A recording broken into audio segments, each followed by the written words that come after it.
The following is a production of DallasCowboys.com and the Dallas Cowboys Football Club. How about them Cowboys? Yeah! Go Cowboys!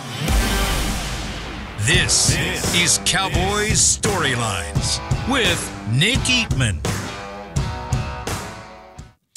We're back in Cowboys Storyline. It's been a nice resting weekend for the Cowboys. We hope it was a good, productive weekend for them. I'm Nick Eatman, joined by Nate Newton today. We're still doing our show shuffle or whatever you want to call it here, where we're, all day long you're going to see different podcast lineups. I guess it won't be that different because it was last Wednesday as well. So the same ones from last Wednesday, which is when we had you on, Nate. So, Nate, what's up, man? I'm doing fine, Nick, man. The great historian of the Dallas Cowboys. And greatest what? The great historian. Oh, historian. Yeah, and okay. Cowboys Storyline, the master of all of them. All boy. right. Yeah. We're doing this today, huh? All right. I'm loving on you, man. We're in that kind of mood. I love it. I love it. What did you watch football over the weekend? Baseball? Yes, sir. I didn't watch the Rangers, but I'm proud for the Rangers fans. And it seemed like a little trend is going that all the road teams have won games. So let's do it. All right. Yeah. So Ranger fans, get ready. I mean, get your popcorn ready, as T.O. would say. But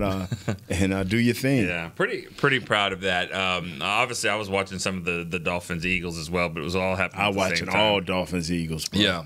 But from we're all excited here about the Rangers and the Astros and all that. But just mentally to give up a home run like that and lose it on Friday night. Right. I had there's no way they were going to win that game. No way at all. And they did. They came back and they won 9-2. And so now they play tonight. And there's another little trend going on too. I've noticed this too because I pull up my app that has all my teams that I want to watch and follow. And for 6 days in a row now, it says Texas versus Houston. 6 days in a row. Yes. Monday, Wednesday, Thursday, Friday was Texas, Houston in baseball. Saturday they played in football. Sunday and Monday. Right. And the three teams in Texas, Houston won in Texas. And we'll see if Texas can win in Houston. I know people don't care about that on this show. They want to watch football. If it works for you, it works. Yeah, it works for me. All right. Yeah. Let's. We know how this works, but we'll throw the number out there again. 888-855-2297. That is the line to call. You can text as well. 817-290-3298. My man Chris Beam has been running the text messages down there. He's also on the phone line as well. So we're going to get right to it. Let's get to the calls. Let's start it off here in New Mexico. We got Gary in New Mexico. What's up, man? Hey, Nick. How you doing? I'm good, man. You're on with Nate Newton. Nate Newton, one of my favorite players of all time, man. It's good to talk to you. Yes, sir. Real quick. Today's the 23rd, Nick. Give me a famous number 20. No, well, not a famous. Give me a good number 23 from Cowboys history. James Jones. He was a running back in the 80s. Go ahead. Who's your guy? Yeah, man. James Jones, running back 80 to 85, threw a touchdown pass to Danny White against the Cleveland Browns when I was in the 5th grade. I have a funny story about that. I think it's fun. I don't know. I don't know. I have a story about that. But anyways, we'll talk about it later. So what's your question? You got one? Yes, real quick question. I think it's time we see more of Jalen Tolbert and less of Michael Gallup. What are y'all's thoughts on that? All right. More Tolbert, less Gallup. So the Cowboys are 5-1? No. 4-2. 4-2. Well, I had lodged in my mind that they would be 5-1 at this time, but it didn't work. Arizona. So you got 2 more games. 2 more games before I'll make that radical change to Tolbert. And when I go with Tolbert, I'm going all the way. Yeah. See, I don't believe in the ramp up. I believe if Michael Gallup can't give you what you desire, now I have to go with the young guy, but I have to go. Jimmy taught me that. We ain't looking back. Now, we'll fit you in as the game go on, Gallup, but Tolbert is my third receiver now. All right. Yeah. 8 games in. And I'm kind of Gallup's one of those guys where you can't give up on him. He just always surprises you. As soon as you think he's done, where he's not going to do anything, he does. He makes big plays. At times, and it's hard to count on him, but also it's hard to discount him. That's true. It's funny that guy said that about James Jones. I do have kind of a funny story about that real quick. Do you think, so man? I was on a bus going to, I think we were in Atlanta, going to the game. I think it was an afternoon game, so there's some games being played in the day. And Danny White is doing a game for, I guess it's Compass Radio. I think that's what he does. So he's on our bus, and somebody threw a touchdown to a quarterback. And so they're talking. Babe Bluffenberg's like, hey, Danny, did you ever catch one? He's like, yeah, I caught two. And I'm sitting right next to him on the bus. I'm like, I got two. He's like, yeah, Ron Springs threw me one in 83, and then in 85 against the Browns, Tony Dorsett threw one. And I said, was it Tony Dorsett? I thought it was James Jones. He's like, no, Tony Dorsett threw it to me. And I'm like, I'm 9 years old at the time, so why would I know? And you're the one that caught it. But he was like, yeah, Tony Dorsett. And I was like, I really thought it was James Jones. And so anyway, whatever. We're driving down the road a little bit, and then Danny stops and goes, you know what? I think it might have been James Jones. You might be right. He's like, will you look it up for me? I was like, I already looked it up, Danny. It was James Jones. But no, it's all good. No big deal. He's the one that caught it, but I remembered it. He got hit by Clay Matthews in the end zone for a touchdown in that game. But it's just funny how sometimes, and Danny I remember that too. Yeah, Danny took a few hits every now and again. But yeah, caught 2 touchdowns. Would be kind of cool to see a quarterback catch a touchdown every now and again. Yes. But then again, people don't even want, Dak. They don't want Dak to run that much. I don't know about him catching passes down the field. But anyways, all right. That was my story there on that famous 23. Tashard Choice is also a pretty good 23. I like the old Tashard Choice. All right, Chris in Mississippi, you're next. Chris, what's up? Hey there, Nick. What's up, Nate? How you doing? Hey, man, I used to call Hanging the Boys before y'all put the Mouth of the South on there, and y'all had to stop the callers just to let Jesse talk some. Yes, sir. I understand. We deal with that all the time. We got him in therapy. We got him seeing a therapist every Wednesday. Okay, so I love it. So 2 comments here, and then a quick question for Nate, and I'm gonna get off here and let other people talk. One comment is please, please, please keep letting Dak be who he is. I agree with you 100%, Nate. The man needs to be who he is. I'm a Mississippi State fan. I've been watching him since he started. And second comment is Nick, Hail State. And the question is Nate, do you think that our offense looks like this because they're thinking too much and they're not playing free because of the change of the scheme? Y'all have a good day. Talk to you later. What was he asks? But is they playing free? Are they hesitant? I don't know. Once he said Hail State, I basically this is kind of like Arkansas's offense. This is my wife got a little mad at me yesterday. Never good. Because every time a quarterback took off running, I just went to hollering. I'm serious. How does it sound like? God, yeah, how does it sound like? I mean, my hollering. Yeah, can we do that? Here's okay. Okay, can I cuss? I mean, I'm not gonna cut. DAM, cause that pretty good. Who's one that took off? Lamar Jackson. Lamar. No, I didn't watch Lamar. I watched the greatest. I watched Mahomes. Okay, Mahomes. And I watched last night. I watched her. What I'm trying to say here. I just want to hear the holler. Yeah. This is what. I'm not big on design runs. Yeah. But I'm big on options. This kid came out of Mississippi State with all the options in place, the run-pass options. We had him here his first 4 years. He had all the options in place. Now we just drop him back, and now he don't even move around enough. In today's NFL, your quarterback cannot be stationary. You have to move him around. And when you have the natural skills to do that, I want to see it. And so when I saw Mahomes take off, because they couldn't run the ball at first, when I saw Mahomes, I'm like, wow, God. There we go. Yeah. And I saw Baker Mayfield do it too. Yeah, you don't have to be a fast sprinter. You just got to be able to run when it's there. And when and Dak is at his best when he's moving around and when he's an active quarterback. And he may not believe it, but go back and watch your best games. Watch when Dak moves around. We are in every game. When we can't run the ball and Dak can move around, even when he's moving around and throwing sometime, we are a better team. I just believe that. Yeah. All right. We had a text question from Dylan in Northport, Florida. Basically the same thing. Dak needs to be football player first, get more instinctual, and turn his brain off. That's kind of what you were saying a little bit there. So we'll just keep that answer for that question there. And let's keep going to the lines here. Bob in Nashville, Tennessee. Bob, what's up, man? Hey, good morning, fellas. Good morning, Nick sir. and Nate, N squared. I like it.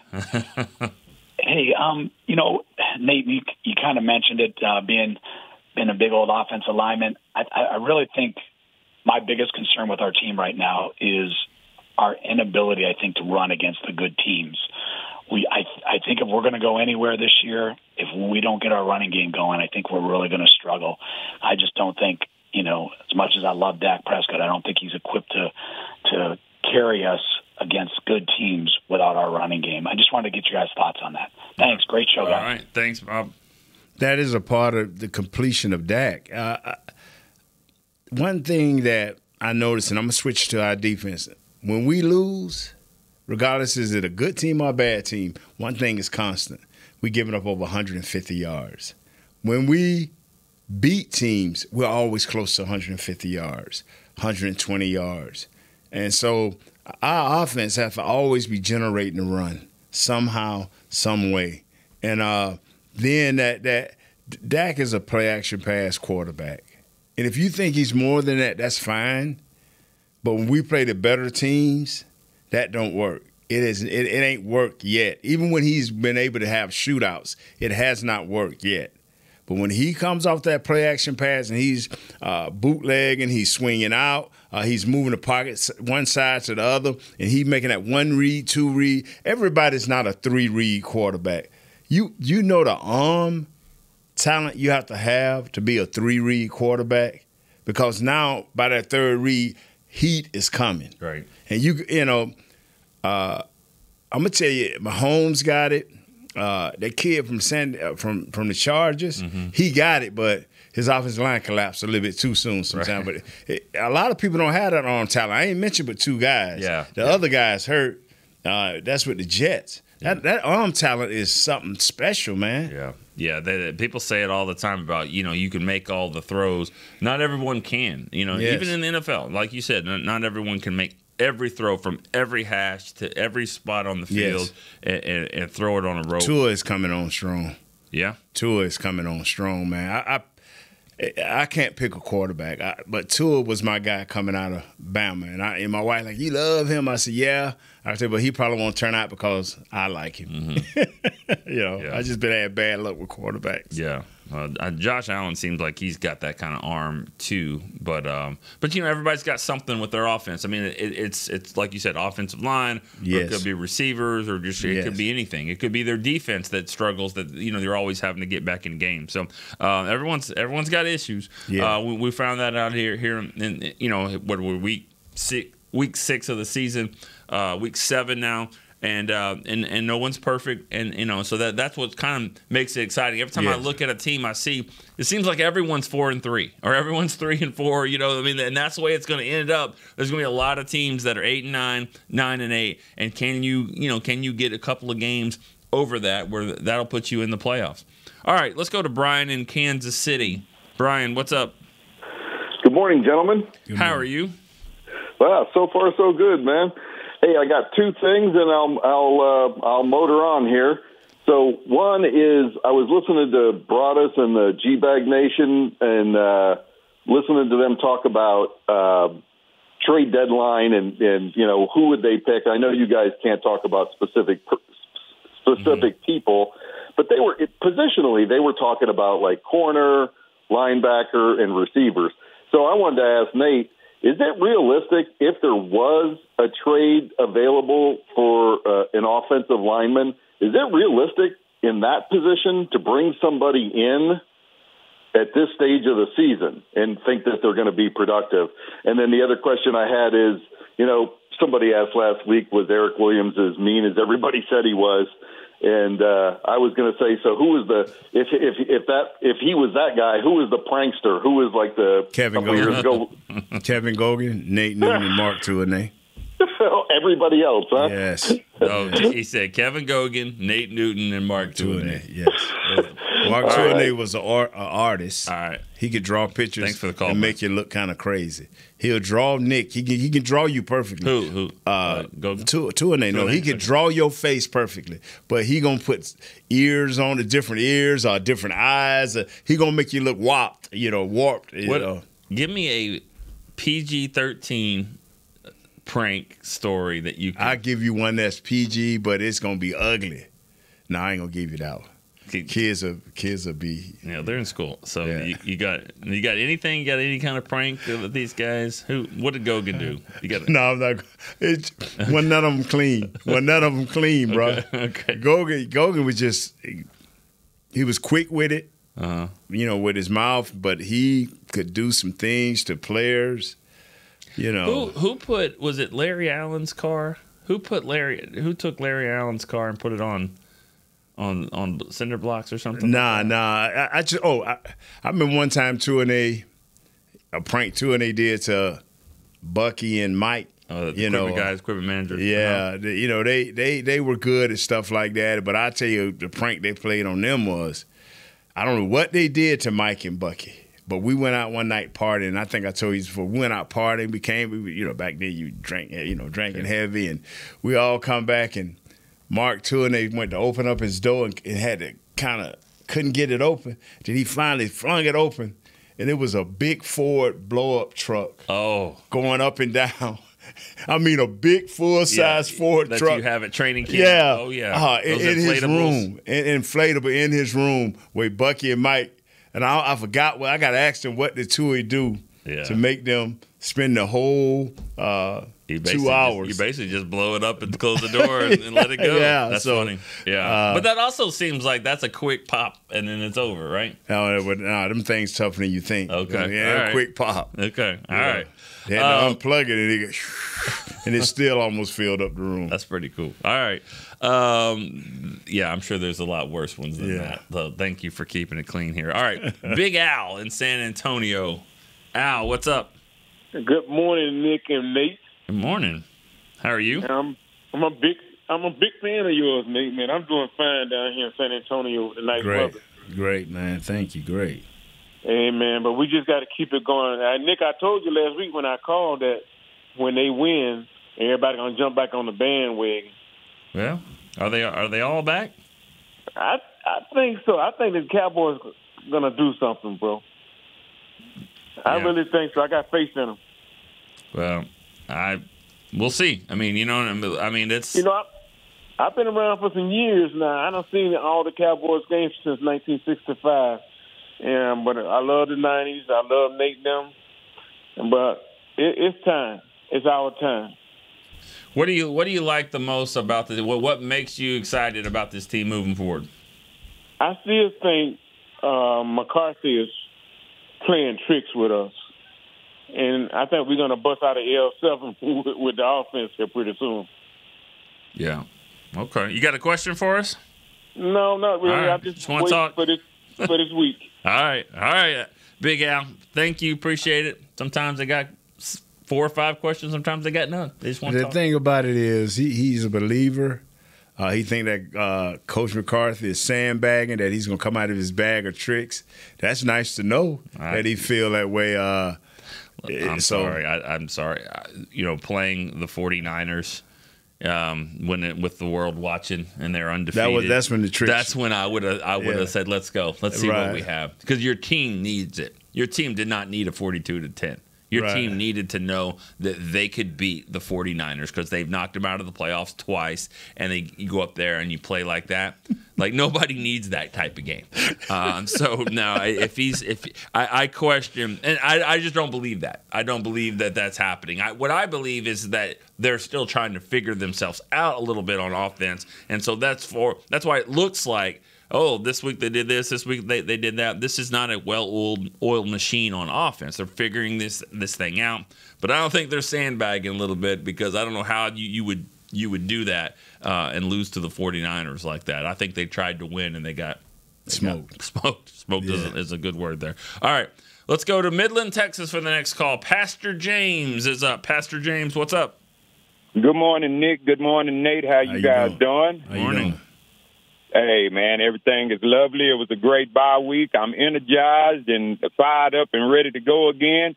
But my question that I wanted to ask you guys, with our offensive line, do you think that throughout the bye week and coming up this week, it's giving them more time to gel together and start working and being able to dance, do that two-step together to help each other out, to be able to try to give Dak more time and to get our running game going? Yeah, I hope they did spend a little time in the whirlpool or the ice tub or the cryo chamber. They didn't have many days to practice. They were off quite a few days, but I hope a lot of the wires of veterans stayed close to the facilities, help themselves heal a little better as much as they can for an off week. Yeah, and go back to Brian in Kansas City. We got off track a little bit with the prank question, but he asked, his first question was, is it realistic to think that you could add an offensive lineman? That's I think it's about how in shape they are. But if they're in shape, in football shape, they've been practicing. Can they pick up schemes? No, you're shaking your head. It's not none out there that's worth having. And what are you talking about? What draft picks are you talking about? If you're talking about a fifth or sixth, it ain't. Don't do that. Just play T.J. Bass. Awesome. Yeah. Play them. Don't go out and get the same guy you already got sitting over there. Okay. If it was a Trent out there, yeah, a Trent Williams that you got to give up a first round. Okay, go right ahead and get him. You'd give up a first round pick for a guy. Well, I mean, now this guy's a little bit older. I mean, we're not talking. No, I'm saying Trent was 28, 29 years old. So we're not talking names. You're just saying, you would throw a high pick at somebody of that caliber, that you also. And the big thing about trade deadline, I'll say this: if you're going to do that, which they've done, we've seen it a little bit before, but if they're going to do that, it's got to be somebody, I think, that is going to be here for the next year that you want to re-sign. That you're getting the head start on free agency and you're able to get him and sign this guy maybe at the end of the season and when he walked through the doors, they got a contract. Yeah, and they throwing a big party. Right. And that's because if anything, one thing I don't like, if anything is being second guessed, you don't need to waste your pick. Right. The same way I feel about if you're going to get a 4th or 5th or 6th round pick to trade, don't even waste your time because that's a guess job. If a guy that you giving up a 1st and a 2nd or a 1st round pick, when he walk in the door, the contract that's the next thing. When we shake, hey, how you doing? How was your flight? Here's your contract. You don't want nothing to be second guess. You don't want to go into the next year. Well, that's too debatable. Don't debate. You should know. All right, let's go. Randy in California is our next call. Randy, what's up? Not much. I'm doing pretty good. Thank you for taking my call. All right, you're on with Nate Newton. Hey, I was going to sit here and say I think you two guys got good chemistry. I like it. But I got a question. I think on what side of the ball, offensively or defensively, you think is closer to being elite? What do you think? You think it's? I think it's the defense.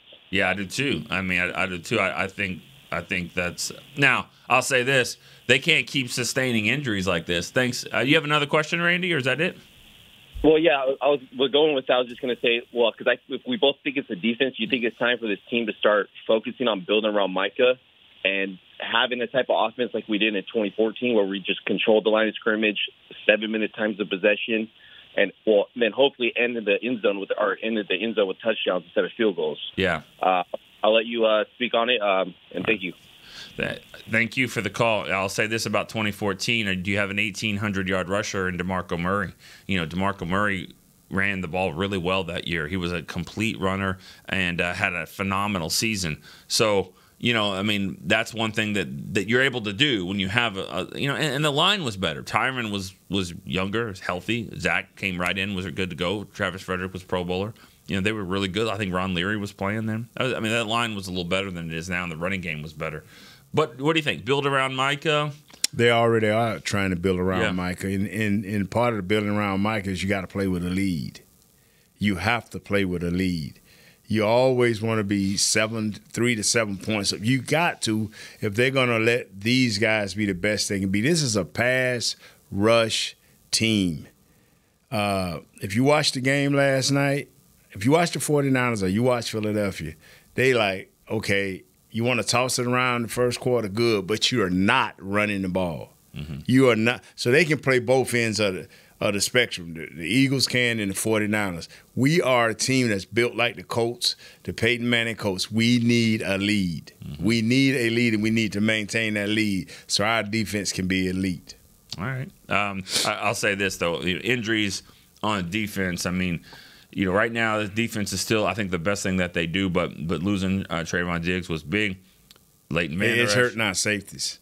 Definitely. It's hurting us. Everybody beating around the bush. Our safeties are becoming average because that one kid is out. Right, Diggs. Yeah. All right, let's go to next call. Alex in Arkansas. Alex, what's up? Hey, good morning, Nate. Good morning, Nate. Good morning. How are you? I'm doing great. Hey, I just want to take a second to spread some love to Nate because, Nate, I got to tell you, the line was so great that back then that I think sometimes someone always seemed to get overlooked.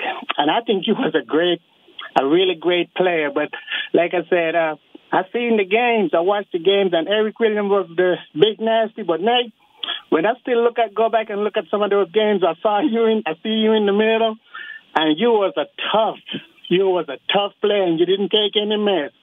And I would have went to battle with you any day and every day. Like I said, the line was so great. I think you just got overlooked a little bit. But I used to love when Madden called the games because he would always seem to emphasize your position and tell exactly what Nate was doing and how great the block was or whatever it was. But Nate, I just want to tell you, man, I think you was a great offensive lineman, and I just love all the players from back then. And I would have went with you with battle any day. That's all, fellas. Y'all have a blessed day. Thank you. Thank you for all that, for all of that, Charlotte accolades. But I'm telling you, I remember the caller said, "What Eric Williams was that mean?" Yes, he was. Remember back we had a caller that. Yeah. Yes, Eric. Well, Eric changed the way we played, and I said that Friday. He changed the way. Well, I said it Wednesday. He changed the way we played. Mm-hmm. He helped us become more physical, more tougher, meaner. Yeah, Eric Williams was that guy, man. Yeah. You know what I love about that line is that, when you see, you always compare that line to the ones, from a few years ago. And these were draft picks, first round picks, right. The Tyron, Travis, Zach. Yes. So, yeah, this is supposed to be that good. And they were. What I love about your line is that you and Tuane were free guys, agents. Yeah, but in the 80s. We played defense in college. Yeah. Tua was a defensive tackle. I was a defensive tackle. And then in the pros, you kind of had to find your way a little bit. Played some tackle, played there, and then in the 90s it kind of all clicked. But people kind of forget that like Tuane wasn't like a star player, But that line just meshed, and like you said, you added. You got some Noski. Fourth round Eric, pick. Yeah. I think third or fourth round pick. Third round, yeah. 89. Eric was a fourth round pick. Yep. Yeah, man. And then Larry was a 6th round pick, right? Who? Kevin Gogan. You got 6th or 5th. But Larry Allen in the 2nd round, and that right there, I think Weebler, man. I think that's probably Weebler, the best. I think it's the best draft pick in the history of the Cowboys. Who, that Larry? Yeah. It's hard to argue. Take a Sonoma State 2nd round. Get him late 2nd, and then for him to be, I think, the greatest guard, Oh, man. Him and John Hanna? Next to Nate Newton. Him and John Hanna? Come on, man. Yeah. He ain't nothing touching John Hanna and this kid.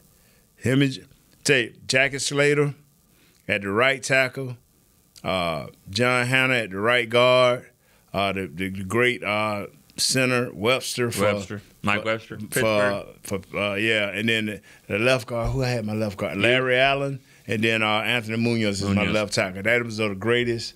You put that offensive line, and they can play in any era, in the 50s all the way to now. I kind of thought you were going to go with Willie Roaf. I don't know why. No, sir. I'm talking about the ultimate. These guys, can play the finesse game. Uh-huh. If you want to get down and dirty, they could play that game too. If you want to run the ball 50 times, want nobody stopping this offensive line. If you want to pass the ball 60 times, want nobody rushing against these guys, pass rushing against these guys. That's it. You can take LT, you can take all the greats and line them up over there. This offensive line here ain't finna be hurt, bro. This offensive line finna crush you. All right. Gogan was an 8th-round pick. They don't even have 8 rounds anymore. Nah, they don't. Pick, I'm sorry, Gog. I tried to give you a little better, Gog. Yeah. University of Washington. Yes. All right, let's take a break here. We come back. We got some phone lines are open, so give us a call, 888-855-2297. We'll be right back here on Cowboy Storyline. 8th-round pick. Oh. Todd thought it would be secure to jog in the cheetah savanna. Todd believed the big cat repellent he bought online was reliable. And now, Todd is trying to be faster than this cheetah that can run 80 miles per hour. But the good news is, Todd has AT&T 5G that is fast, reliable, and secure. And he learned the best thing to do is stop running and toss her the backpack with the beef stew. AT&T 5G. Fast, reliable, secure. It's not complicated. 5G requires compatible plan and device. 5G may not be available in your area. See att.com/5G for you for details. Cowboys fans, after that move, we've just coined the term Rowdy Replay. Let's roll back the tape. Okay, there's our mascot Rowdy cheering on the boys. And now he's on his phone, on his Bank of America mobile banking app? Staying on top of his finances with his virtual financial assistant, Erica. Bank of America's digital tools are so impressive. Cowboys fans just can't stop banking. Learn more at bankofamerica.com/can't-stop-banking. Erica is only available in the English language. You must download the latest version of the mobile banking app, only available on select mobile devices. Message and data rates may apply. Member FDIC. Welcome back into Dear Doctor, the show where I answer life's questions with an ice-cold can of Dr. Pepper. Sheila, let's hear from our next caller, would you? Dear Doctor, my friend supported me during a tough time. But what's the right gift that says, thanks for being a shoulder to cry on? Okay, this one's easy. I say give her a delicious Dr. Pepper. Nothing says, thanks, girl, better than a one-of-a-kind soda. Yes, any Dr. Pepper flavor will do. Now, just a reminder that I don't need to be a real doctor to know that Dr. Pepper is the one you deserve. They say champions are remembered, but legends are never forgotten. United Ag and Turf offers a winning lineup of John Deere equipment built to tackle any challenge on and off the field. Legendary John Deere tractors, combines, residential mowers, commercial mowers, compact construction equipment, Gator utility vehicles, and a full line of golf and sports turf equipment. United Ag and Turf, the official Ag and Turf equipment supplier of the Dallas Cowboys. Visit UnitedAgAndTurf.com to find a location near you. Back to Cowboys Storylines.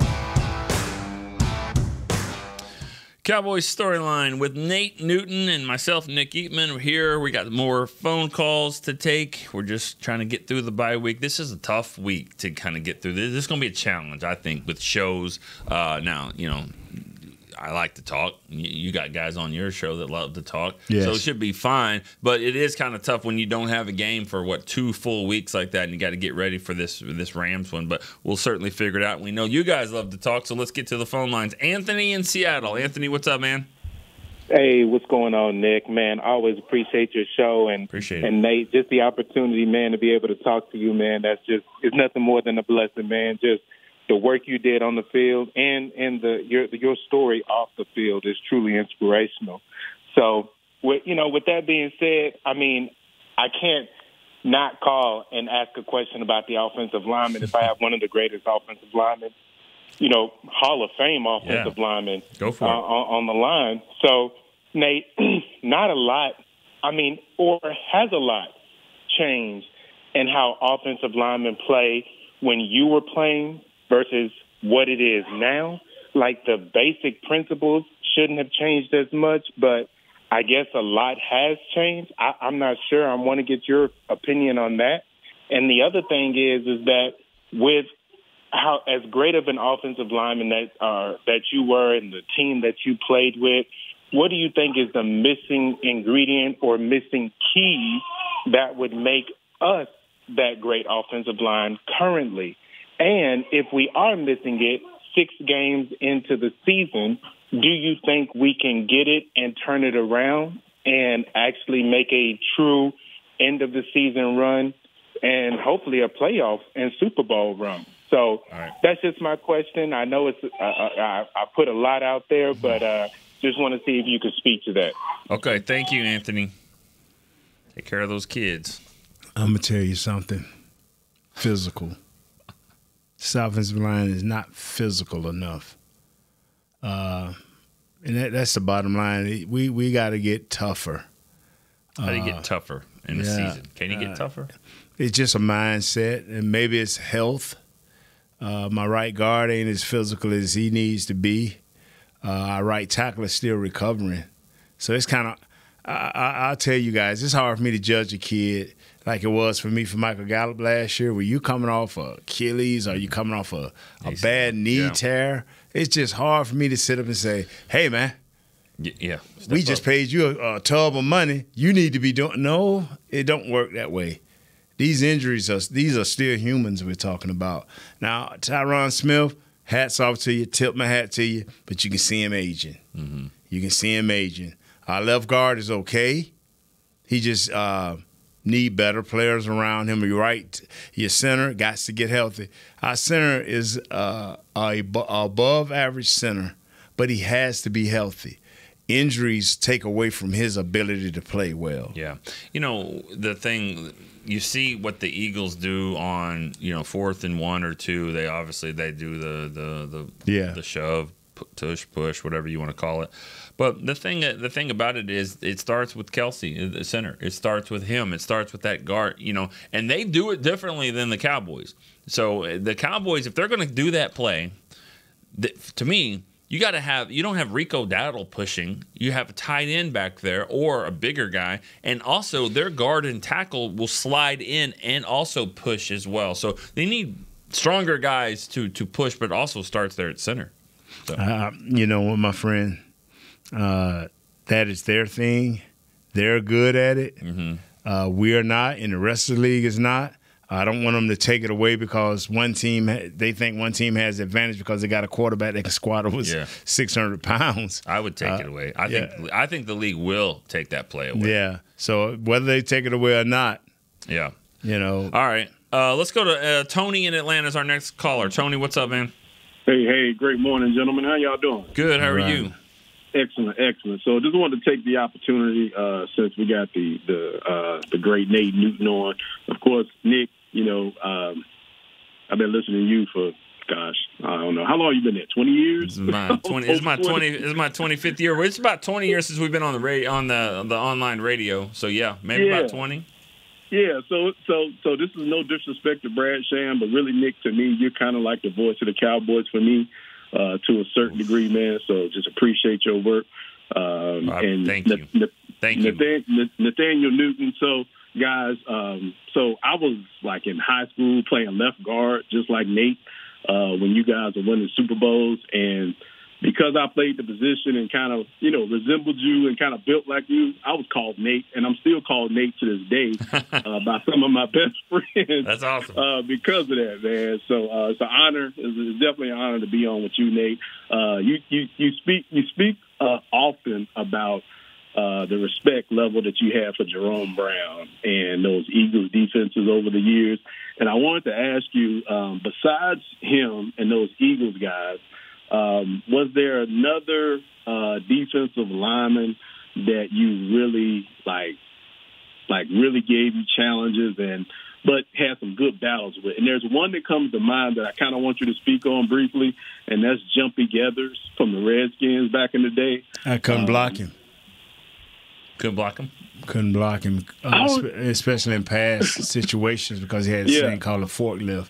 You can go back and pull the film up, man. I used to be like just a big old greasy jello roll.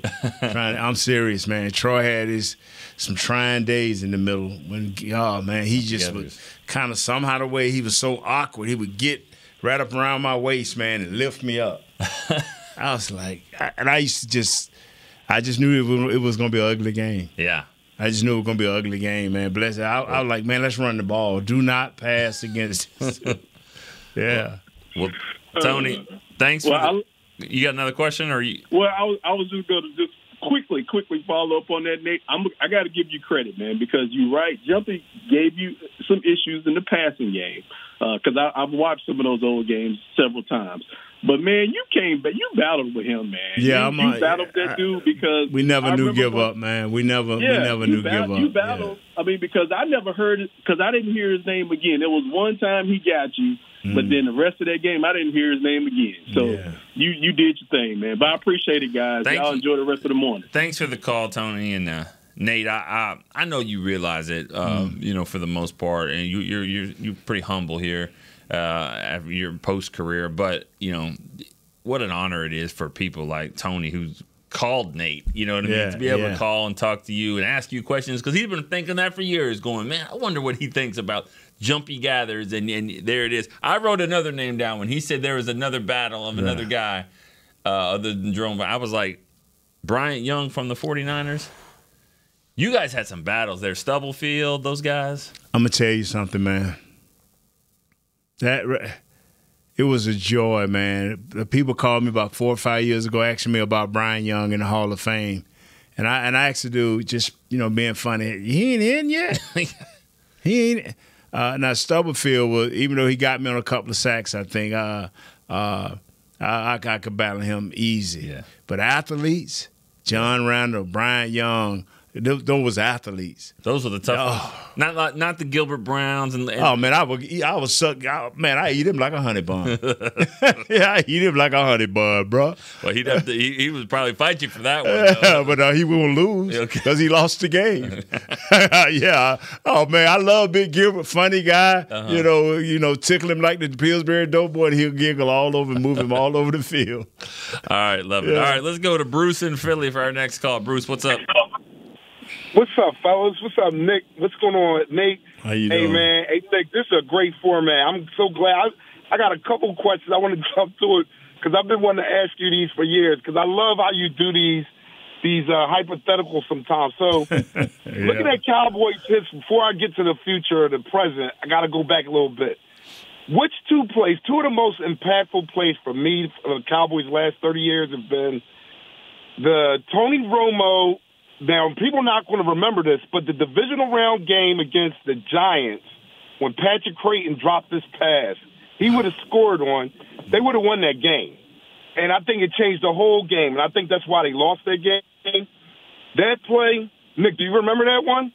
I remember the play. I also remember Creighton's speed. He's not scoring a touchdown there, but it's a big play. No doubt about it. Big play, and he would have got a big yard. It was a third down play. It was huge. It was huge play. Yeah. And it changed the whole game. And the other one was, and I'm sure everybody remembers this, is DeMarco Murray fumble in the divisional round against the Packers. Yep. The Cowboys had momentum, and he had nothing but open field. He would have scored on that play. And I think both of those teams, had a chance to obviously win the Super Bowl, along with the obviously people think about the Romo fumble, the snap against the Seahawks. But a lot of people don't remember is the Cowboys had 3 timeouts, and the Seahawks had the ball on the 1 yard line and were able to move the ball out. And they could have got the ball back. They did get the ball back, in fact. But I think if they stopped them there, they still could win that game. Yeah, and you're right. I mean, these are 3 plays that have kind of haunted the team and kind of why they haven't won, and that happens.